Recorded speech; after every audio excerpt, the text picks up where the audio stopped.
G'day mate, and welcome back to Oxygen Included with me, JD. Today I really want to cover germs. I've had a lot of people questioning, what do I do about germs, how do I deal with germs, and my answer is actually don't worry about them too much. They used to be really deadly and they would kill off your dupes in just a couple of cycles. Nowadays you can almost ignore them. Anyway, to cover germs thoroughly, we've got two types of germs you're really going to encounter. You're going to have food poisoning in your liquids, possibly in your air. Don't worry about if it's in your air. As long as duplicates don't eat air with food poisoning, they won't suffer. And you got slime lung. Now, slime lung is probably the first one we're going to cover. Slime lung will give your duplicates like flu-like symptoms. They will walk around your base, they will sneeze a lot, they will generally spread germs everywhere onto everything they sneeze, everything they touch. It's frustrating more than anything else. It's not going to kill your duplicates.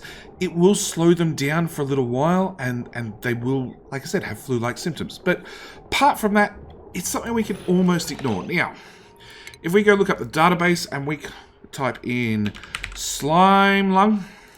So slime lung has a temperature range of 10 degrees to 100 degrees Celsius. So this is actually a really cold room here. And if I click on my germs, we're actually killing off the germs perfectly happily because we're in a super cold room. So slime lung is dying off. Food, or you can heat the room up to 100 degrees Celsius. Again, it'll kill off the slime lung. Food poisoning, same story. It has a slightly lower temperature range, so minus 25 to 75 degrees Celsius. So you can just heat up the liquid or technically freeze the liquid, because food poisoning really exists in polluted water and clean water, and both of them freeze in a solid at minus 0 and minus 14, 20, somewhere around about there. So food poisoning, really the only ways you can deal with it is either one of these ways. So it spreads in polluted water and edible food. It survives in polluted dirt and genetic ooze, being duplicates. If it's in the oxygen, or if it's in polluted oxygen or liquid, it's going to exist, is probably the best way of putting it. If it's in gas, it's going to start to die off. And it's also disinfected by being on solids, bleach, stone, chlorine, or if you pickle your food. If you pickle your food, you will kill off all the food poisoning that's in the food. Now, heat is one option, as I said. So, polluted oxygen, you can either heat up or cool down to kill off the slime lung, but we'll cover that more thoroughly in a second. As for the food poisoning, heating it up is one option. Freezing it really is an option. So what I actually have down here is I have a liquid temperdizer. Liquid temperdizers basically just make a whole lot of heat. If we go to utilities, liquid temperdizers right here. It does use almost a kilowatt worth of power. It does create an amazing amount of heat for the amount of electricity you put into it. And it will heat up liquid to around about 85 degrees Celsius. So I've got some polluted water down here, which does have food poisons. As you can see, at 62.3 degrees, we're killing off 61% of the germs per cycle. Once they get up to 75 degrees Celsius, everything would be dead. 100% killed off per cycle. Obviously, the temperdizer does that heat a lot higher. It does take it up to 85 degrees from memory. So, it is going to kill off all your germs. The catch is you then got hot water you got to deal with, which, I'll show you a couple of other ways in a second. So, back to our slime lung. Our slime lung, I have a polluted oxygen room here, which has like 85 to 100,000 germs per tile. This is pretty bad as far as things are concerned. Actually, I'm killing off the germs already. Oh no, I'm also growing them at the same time. So the germ count is going up ever so slightly. This is pretty much like, it's a pretty extreme example of how many germs you're going to find in a tile. On top of that, there is 13 kilograms of polluted oxygen per tile. Outside here in the rest of my base, obviously it's germ-free. And I've only got about 1 kilo, like 1.2 kilo worth of oxygen per tile. So what I've actually done here is I've just set up how I deal with really slime biomes and digging into a slime biome and finding it full of polluted oxygen. So I've set up a whole bunch of deodorizers. Deodorizers down here under oxygen tab. You can build a deodorizer and they require sand. Well, they require any type of filtration medium. So either sand or regolith. And they will convert polluted oxygen to oxygen just by literally cleaning the germs out of it. It is going to consume some of that filtration medium, but it is going to give it back as clay. Clay is something you're going to probably end up needing more of end game for ceramic tiles and ceramic pipes and all that sort of stuff. So clay is something you're going to want throughout the game no matter what. You do have a 10% mass loss, converting your polluted oxygen to oxygen. But realistically, if you're digging into a biome like this, you probably don't need extra oxygen. You probably just want to clean it out anyway. So if we bring up our germ overlay, it's not so good, it's pretty good. What I'm actually going to do is I'm just going to deconstruct those two tiles, I'm going to let the polluted oxygen mix with our oxygen. If we go over here to our gas overlay, you can see that the polluted oxygen, even though it's a much, much higher pressure, is having trouble pushing its way through the oxygen. Because what's actually happening is each one of those deodorizers is grabbing a little bit of polluted oxygen, convert it into oxygen, and then needs somewhere to put that oxygen back out. Because this room is absolutely packed with these deodorizers, it's basically forcing oxygen into these surrounding tiles, forcing the polluted oxygen backward.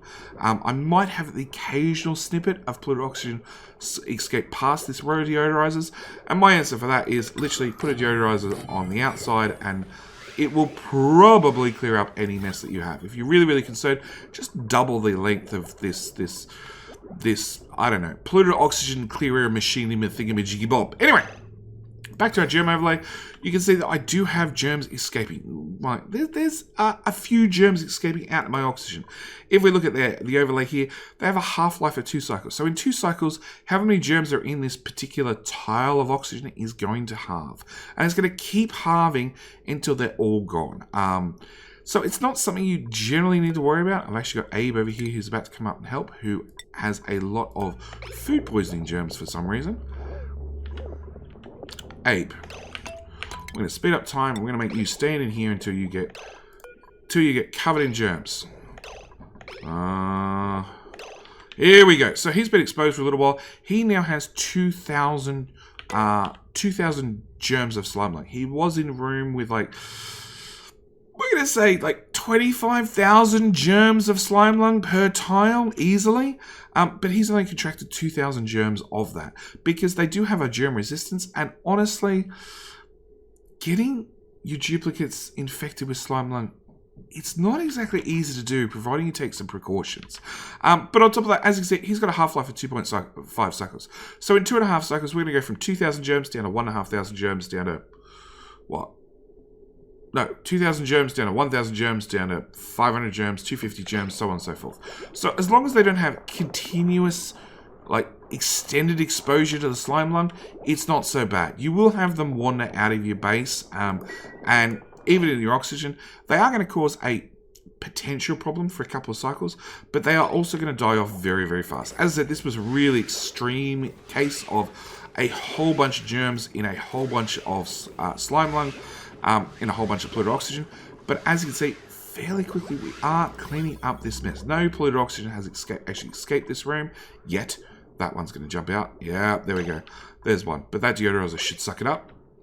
And we are cleaning out the germs fairly effectively. Now, your other option when it comes back to your food poisoning. So food poisoning is perfectly fine as long as your duplicates don't eat it. That's basically what it comes down to. You can irrigate plants with it. You can turn it into oxygen. You can do almost anything with it as long as you don't use the microbe musher to convert it into food. That's really the only thing you can't do with polluted water that has food poisoning, but we are going to cover some options for you. So if we remember back to our database, food poisoning, we can actually kill off food poisoning with chlorine. Now the catch is a liquid and a gas can't occupy the same tile at the same time. So what Clay has actually done is they've given us these liquid reservoirs. And as you can see, I do have some liquid reservoirs down here that all have a little bit of liquid in there with a little bit of germs. What I actually want to do is I want to fill this room that's currently full of oxygen with chlorine. So we're going to sample this little tile of chlorine here. And we're going to go to our gas overlay. And I'm just going to fill the whole room, boom, with chlorine. Quick and easy as that. Go to our germ overlay. We do have some germs down here to start with, because I've got actually 2 water sieves in the exact same room that are obviously kicking out polluted dirt that has germs on it. If I start off with the polluted dirt, I go to the germs overlay. Because the polluted dirt is surrounded by chlorine, we're also going to kill off all the germs every single cycle. We now have 100% dead per cycle. On top of that, if we go back to our water tanks, We click on this germ overlay. So the polluted water tank, we are pumping liquid in as we're taking liquid out. So it's something you need to keep in mind. We are killing off 100% of the germs per cycle, but at the same time, we're also introducing new germs into the tank. So up here, we had 75,000 germs per tile. When that's converted into an actual water pipe, it's only about 150-ish germs per tile. When it comes down in here, we're down to 70 germs. This next one has more liquid in it, so it's actually got 60 kilograms. So 6 times what this does, so 6 times that should be 900 germs. We're actually only down at 700, so we are still killing off the germs every single cycle as they're flowing into this tank. Next tank along, same story. We've actually got even more liquid, so we've got twice the amount of liquid, but only slightly increase the amount of germs. So we are actually killing them off as we're flowing the water into the first tank, out of the first in the second, second in the third, third in the fourth, so on and so forth. By the time we get to our last tank, we're not quite germ-free, but as you can see, the liquid amount has gone up in every single tank, but the germ amount has really stayed the same between all the tanks. So once we actually get to here, we do have 600 germs per tile, but when we actually look at this liquid pipe, so we've brought it in at 140 germs, we're now taking it out at 13 germs. We're down to just 10% of the amount of germs that came in. Then after I run it through these two liquid sieves, we can then look at our output. So our output is down to 8 germs. Liquid sieves, water sieves won't actually kill off the germs, but they do convert it from polluted water into water in the refinement tab, which does inherently kill off some germs. Accidentally is probably the best way of putting it. It does accidentally kill off some germs. So what I'm actually doing is, once all my pipes are done, we've got just a couple of germs being flown out. And if we go to the water overlay, you can see I'm actually bringing the liquid over here. I am converting into oxygen, both here and here. And again, germ overlay. 52 germs. After it's actually run through these electrolyzers, there is, hang on, I saw 7 germs. 7 germs. And then we're burning it up when we convert it to oxygen, so it's pretty much killing off whatever's left. This one has 1 germ. And finally, our water tank at the end does have some germ count in it. Don't forget, this was running for quite some time without any chlorine backing. But again, we're taking in, we're dumping in a tank with clean water. And as you can see down here, I am killing off the germs slowly, ever so slowly, because it's a very small number to start with. But in 2 cycles, the number's going to halve. In 2 cycles again, it's going to halve again. You know, it's not a guaranteed way to clear off all your germs using this just pass-through method. If you want to add another 1, possibly 2 tanks on the end, it would probably kill off all the germs. But this is a very, very simple setup to bring a what could be a high amount of food poisoning germs count in to a very, very low count out. The only thing I've done is, as I said, I filled the whole room with chlorine. I have put a carbon skimmer down here at the bottom because I am going to have dupes. Here we go. We've got bubbles about to come. No, bubbles is leaving. I do have duplicates coming in and out, and as you can see, they are breathing out carbon dioxide. Obviously, I don't want the room to fill up with carbon dioxide, so I've just got a carbon skimmer down here. And as I've got liquid right here, I can just skim off any carbon that falls down at the bottom of the room. At the same time, I've also put my fridges in here, because inherently the way fridges work is if they're in a background of chlorine, again, they'll also kill off any germs that happen to be in the food. So if I had some really, really germy food and it got stored in this room, all the germs would actually get killed off as well. So something for you to consider. Chlorine room is not such a bad idea. The duplicates can't breathe in here, but you know, they can't breathe in half your base if you do it wrong. Lastly, I have a little bit more of an automated setup. So this is for people that are really, really worried about germs, are still possibly cooking with their germs, and they just cannot have any germs in their food. So here I've got the same liquid reservoir, well, the same liquid tank bringing in polluted water, and we're actually splitting it into 4 liquid reservoirs. The reason I've done that is I have 4 different timers, each on 25% of the cycle, and the idea here is we're going to fill up these tanks, each one individually. Well, actually, we're going to fill up these tanks, and then each one individually, we're actually going to empty one at a time, depending on where it is in the cycle. So You're full? No, you're... Okay, so this is the one we're currently filling up. It has 4.5 tons worth of liquid. As you can see, we're pumping in germs. So we're pumping in, again, liquid at 140 germs per packet of water, which is going to increase the germs in this container. But because it is... Status, that one... Because it's surrounded by chlorine, we're actually killing off 100% per cycle. So as soon as we stop inputting liquid into this tank, we're also at the same time going to stop inputting germs. That means that chlorine will actually kill off any germs that remain in this tank. As you can see, this one's germ-free, that one's germ-free, that one's germ-free. What we've actually done is, if I go to automation... So automation-wise... Oh, we just had them swap. Perfect. So automation-wise, I'm just going to pause it and go through the automation first. I have these clock sensors, which are set up, as I said, 25% of the cycle each one, is set up to both the liquid shut-off to enable and disable adding more liquid to the tanks. At the same time, it's set to a door that each one of these tanks is sitting on. So we can see this machine is currently active, and this one's still technically active for a couple more seconds till that door fully opens. This one and this one are both missing a tile. They're not actually sitting on anything, so they can't run, which means their liquid outputs are completely stopped at the moment because they're not actually sitting on anything. This guy is about to stop. There we go. He just stopped because that door's all the way open. Meanwhile, because the door's open, this guy's now going to start running. Now, to confirm, I have absolutely no germs left in this machine because which one are we filling up now? We're now going to fill up this one. He was just being emptied. We're adding more liquid. Of course, it's going to have more germs in it. What I'm actually doing is on my output, I'm coming down and I'm actually going through a liquid pipe germ sensor, which is set to 0 germs. So I want to confirm that this tank has this liquid pipe has exactly 0 germs in it before it's allowed to pass through. And what I've done with the automation is I've just hooked it straight to a liquid shutoff. If we remember our liquid pipes, so liquid pipes really want to go into a white and jump across to a green.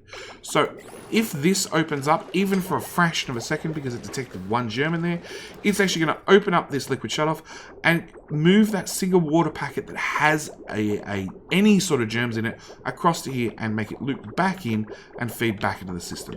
All these are set up the same, so this guy's germs get jumped over to here to join with this guy's germs, jumped over there, jumped over to here, and then loop back in the system. Let's actually... You got germs? Good. We're going to just turn you on.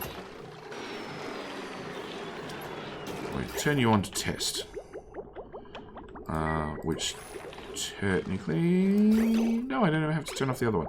So as you can see, these guys have three germs in that particular packet of water. Because there are 3 germs in that packet of water, it's been diverted, it's been jumped over this one in the bridge, and it's been shipped back up into the system. If we just speed up time a little bit to kill off some more germs. Oh. Actually, you can see it already. So, there's still technically germs in this tank, but the actual liquid that's being flown through here doesn't have any germs in it. So, consequently, this germ sensor is detecting 0 and letting that liquid straight past. Once one of these packets comes out with germs, because one packet will possibly come out with germs before they die off entirely, maybe. If that happens, we're going to actually divert the liquid around and we're going to push it around this way. So, this is my real 2 setups for dealing with germs. I prefer this one. I prefer killing off most of the germs. I don't have to kill off all of them. If you really, really want a system that kills off all the germs, I'll just bring up the automation for a second so you can have a look at it. Pause the video, take a screenshot, all that sort of stuff. Same with the plumbing overlay. Anyway, that's really going to be it for this video. You can heat the germs. You can submerge them into a background of chlorine. When it comes to food poisoning, when it comes to slime lung, just deodorizers. Lots and lots and lots of deodorizers. Anyway, that's going to be it for this video. If you liked the video and found it helpful, by all means click the like button. And at the same time, if you wouldn't mind sharing it with friends, I'd appreciate it. YouTube algorithm would appreciate it at the same time. On top of that, if you'd like to subscribe to the channel to get some more oxygen included tips, tricks, guides, and all that sort of fun stuff, by all means click the subscribe button. I'll see you guys in the next video. Thank you very much for watching. See you then. Bye.